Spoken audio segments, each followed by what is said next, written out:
de l'Algérie, parce que pour le grand public français, l'Algérie fait partie du monde arabe, algérien, arabe, c'est quasiment synonyme. Vous nous expliquez que les choses, dans la longue durée de l'histoire, sont un peu plus complexes.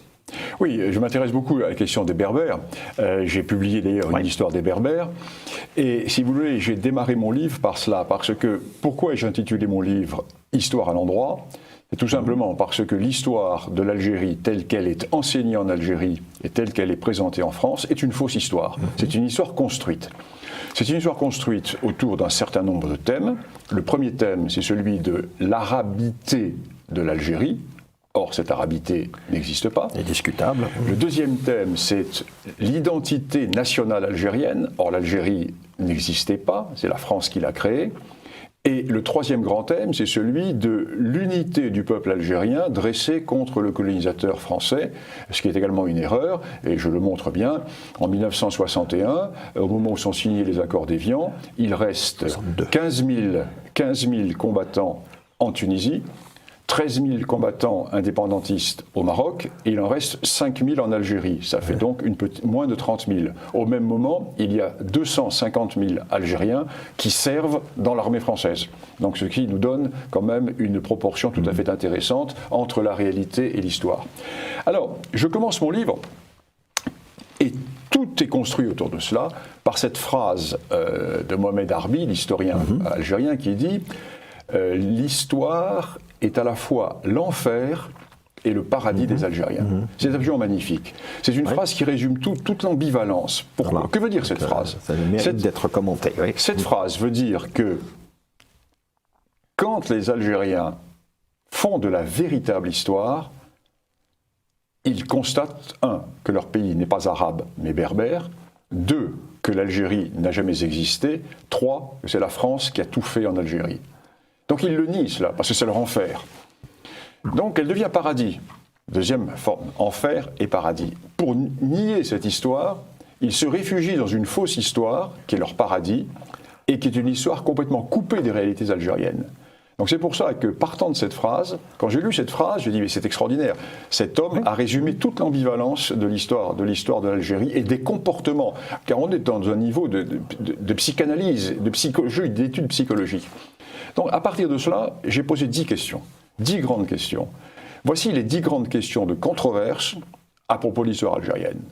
Je pose 10 questions, je dis voilà ce que dit l'histoire officielle, voilà ce qu'est la réalité. Et je démarre effectivement par la berbérité. Voilà. Parce que la manipulation se fait dès l'indépendance. Dès l'indépendance, le FLN, qui est un mouvement totalement minoritaire, et qui va prendre le pouvoir au sein de la révolution algérienne. Parce qu'il faut bien voir que ceux qui vont prendre le pouvoir fin 62, début 63, ce ne sont pas les combattants de l'intérieur, ce sont les combattants de l'extérieur, qui étaient en Tunisie et au Maroc, tranquillement, qui n'ont pas affronté les troupes françaises, alors que les combattants de l'intérieur, eux, ont été liquidés par les opérations jumelles, pierres précieuses, etc.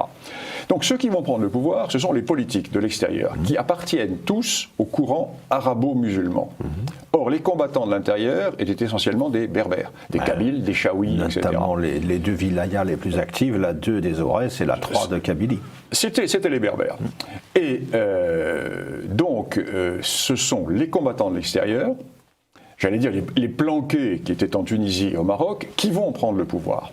Et sachant très bien que leur pays n'existe pas, sachant très bien que leur pays est profondément divisé, vont créer une idéologie arabo-musulmane avec l'affirmation Algérie, pays arabo-musulman. La berbérité n'existe pas, ou alors si elle existe, c'est d'une manière secondaire.